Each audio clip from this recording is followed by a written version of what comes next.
नमस्कार दोस्तों, आज की इस वीडियो में हम डिस्कस करेंगे एचपीएसएससी हमीरपुर के एग्ज़ाम के पॉइंट ऑफ व्यू से कुछ इंपॉर्टेंट क्वेश्चंस डिस्कस करेंगे जो मेनली जनरल साइंस, इंग्लिश और हिंदी के क्वेश्चंस होंगे जो प्रीवियस एचपीएसएससी हमीरपुर के एग्ज़ाम में ये क्वेश्चंस पूछे गए थे। तो फ्रेंड्स, ये जितने भी क्वेश्चंस के मैं आपको आंसर बताऊँगा वो फाइनल आंसर की के अकॉर्डिंग ही बताऊँगा जो हमीरपुर बोर्ड ने जारी की थी। तो फ्रेंड्स, वीडियो को शुरू करते हैं। तो पहला प्रश्न है कि which is also called paper gold. तो पेपर किसे कागजी स्वर्ण भी कहते हैं, काफ़ी इंपॉर्टेंट क्वेश्चन है। तो ऑप्शन नंबर सी जो है स्पेशल ड्राइंग राइट्स जो है इस क्वेश्चन का करेक्ट आंसर है। इसे पेपर गोल्ड भी कहते हैं। विशेष आहरण अधिकार को कागजी स्वर्ण भी कहते हैं। ऑप्शन नंबर सी जो है इस क्वेश्चन का करेक्ट आंसर है। अगला प्रश्न है एसआई यूनिट ऑफ एनर्जी। तो ऊर्जा की एसआई इकाई क्या है। क्वेश्चन नंबर 71 का जो राइट आंसर है वो आपका ऑप्शन नंबर सी है, जूल जो है ये एसआई यूनिट है एनर्जी की। अगला प्रश्न है इसमें बोला गया है कि the satellite whose time period is 24 hour is called. वे उपग्रह जिसकी समय अवधि 24 घंटे है उसे क्या कहते हैं। क्वेश्चन नंबर 72 का जो राइट आंसर है वो आपका ऑप्शन नंबर सी है, जियो स्टेशनरी सैटेलाइट कहते हैं उसे, भूस्थायी उपग्रह कहते हैं। ऑप्शन नंबर सी जो है इस क्वेश्चन का राइट आंसर है। अगला प्रश्न है which is used as a back view mirror. कौन सा पश्चिम दृश्य दर्पण के तौर पर प्रयुक्त होता है।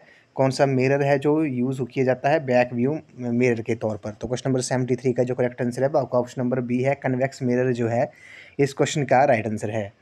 अगला प्रश्न है वो discovered the phenomenon of radio activity. तो रेडियो धर्मिता की परिघटना किसने खोजी। ये भी इंपॉर्टेंट क्वेश्चन है। ये हेनरी वैक्वेरेल जो है इस क्वेश्चन का राइट आंसर है। ऑप्शन नंबर सी जो है रेडियो एक्टिविटी का जो फिनोमिनन था वो हेनरी वैक्वेरेल ने डिस्कवर किया था। ऑप्शन नंबर सी जो है इस क्वेश्चन का राइट आंसर है।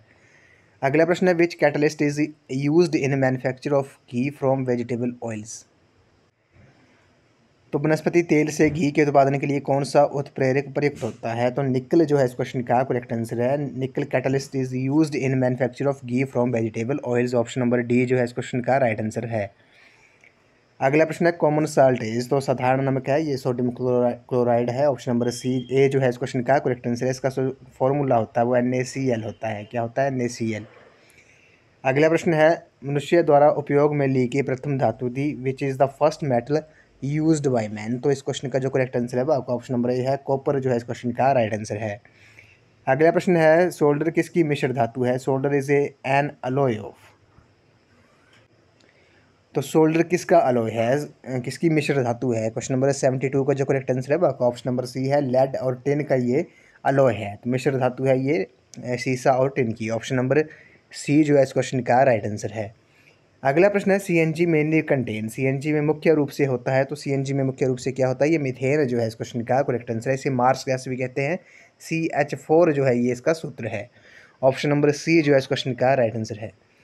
अगला प्रश्न है ग्रेफाइट इज ऑल्सो कोल्ड। तो ग्रेफाइट ये भी कहलाता है। तो ग्रेफाइट को क्या कहते हैं। क्वेश्चन नंबर 80 का जो राइट आंसर है वो आपका ऑप्शन नंबर बी है, ब्लैक लेड। काला शीशा जो है वो ग्रेफाइट को भी कहते हैं। ग्रेफाइट को काला शीशा भी कहते हैं, ये भी आपने याद रखना है। अगला प्रश्न है सोप सार साबुन होते हैं। तो आपने बताना साबुन क्या होते हैं। सोप सार ये होते हैं sodium and potassium salts of higher fatty acid. साबुन होते हैं उच्च बसीय अम्लों के सोडियम तथा पोटेशियम लवण। तो ऑप्शन नंबर ए जो है इस क्वेश्चन का करेक्ट आंसर है। तो फ्रेंड्स, ये जितने भी क्वेश्चंस के मैं आंसर बता रहा हूँ ये फाइनल आंसर की के अकॉर्डिंग ही बता रहा हूँ। तो आपने इन क्वेश्चंस के शॉर्ट फॉर्म में नोट्स जरूर बना लेने हैं क्योंकि ये रिवीजन के टाइम काफ़ी हेल्पफुल साबित होंगे आपको।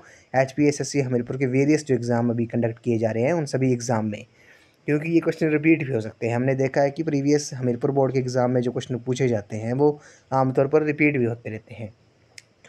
अगला प्रश्न है इसमें बोला कि बैकलाइट इज़ मेड ऑफ। तो बैकलाइट बना होता है, तो ये किससे बना होता है, ये फॉर्मल एल्डिहाइड और फिनोल से बना होता है। ऑप्शन नंबर सी जो है इस क्वेश्चन का करेक्ट आंसर है। अगला प्रश्न है केमिकल विनेजर इज। रासायनिक रूप से विनेगर है। केमिकली विनेजर इज, तो इस क्वेश्चन का जो करेक्ट आंसर है वो आपका ऑप्शन नंबर डी है, ये एसिटिक एसिड है। ऑप्शन डी जो है इस क्वेश्चन का राइट आंसर है।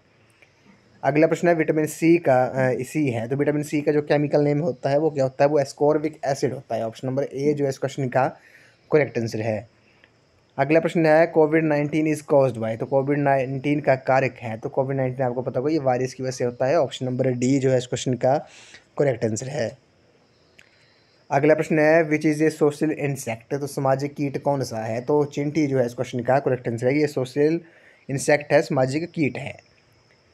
अगला प्रश्न है the second largest gland of the human body is, तो मानव शरीर की दूसरी सबसे बड़ी ग्रंथि कौन सी है? ये पैनक्रियाज जो है, ऑप्शन नंबर बी अग्नाशय जो है इस क्वेश्चन का करेक्ट आंसर है।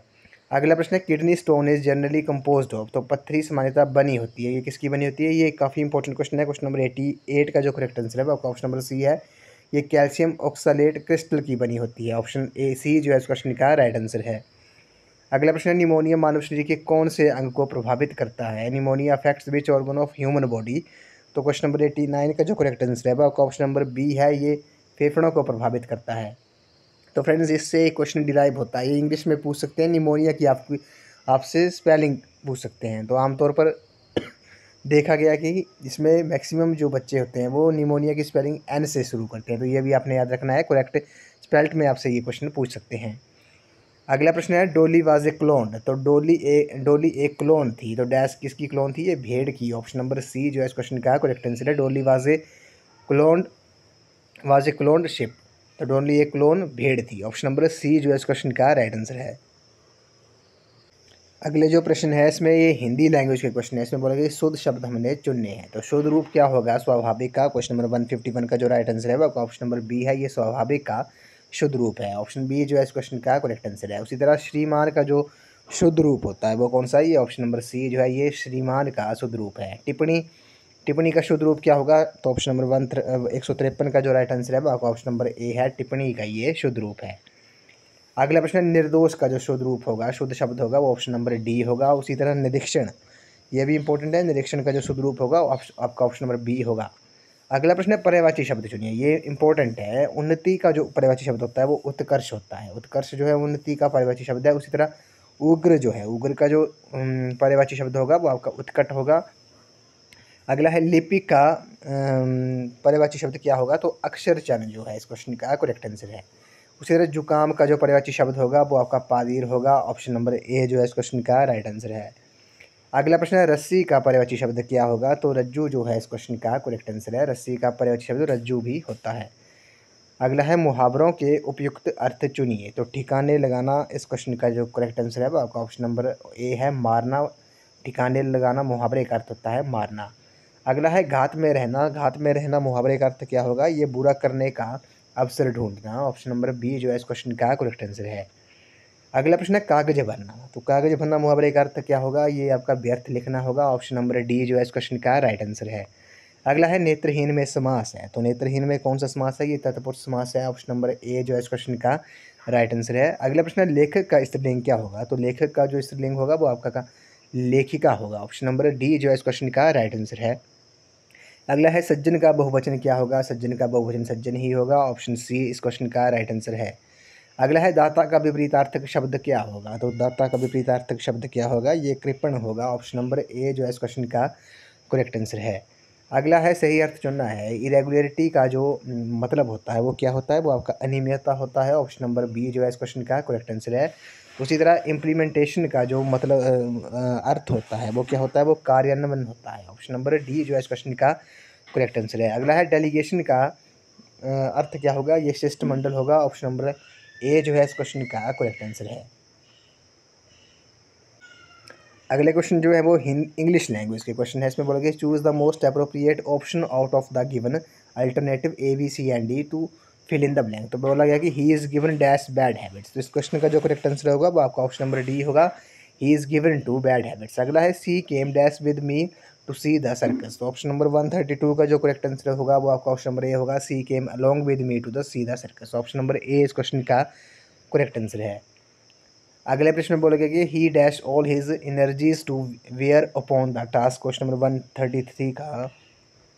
133 का जो करेक्ट आंसर होगा आपका ऑप्शन नंबर सी हो जाएगा, he brought all his energies to bear upon the task. अगला प्रश्न है the ship was dash from its course by bad weather, question number 134 का जो राइट आंसर होगा वो आपका ऑप्शन नंबर सी होगा, the ship was distracted from its course by bad weather. अगला है Ajay was dash with serious crime, तो question number 135 का जो राइट आंसर होगा आपका ऑप्शन नंबर डी होगा, Ajay was Ajay was Ajay was charged with a serious crime, option number D जो है इस क्वेश्चन का करेक्ट आंसर है।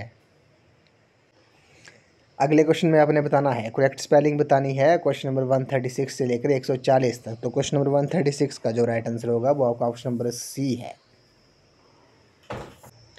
137 में बोला गया कि इंस्टीट्यूशन की करेक्ट स्पेलिंग क्या होगी, ऑप्शन नंबर ए इस क्वेश्चन का करेक्ट आंसर है। उसी तरह सिंसियरली की जो करेक्ट स्पेलिंग होगी वो कौन सी होगी, वो आपकी ऑप्शन नंबर बी जो है।